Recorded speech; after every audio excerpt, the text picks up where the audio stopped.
97-year-old Auntie Chu had undergone femoral shaft surgery. After the surgery, she relies on a wheelchair and is afraid to stand. Later, through rehabilitation training at the Keeogo Robotics Training Centre, she became more independent. Now, she is able to walk slowly with the help of a walker.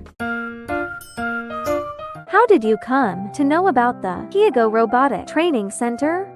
I happened to pass by. I saw your advertisement, so I'm in now.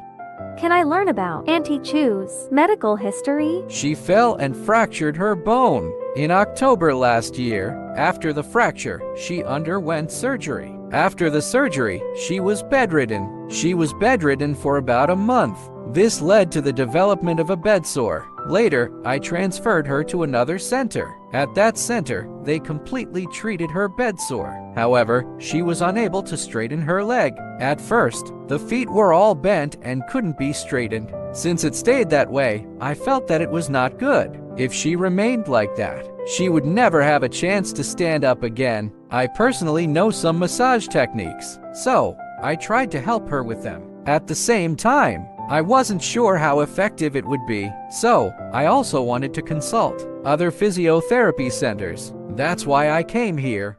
To be continued. Part 2.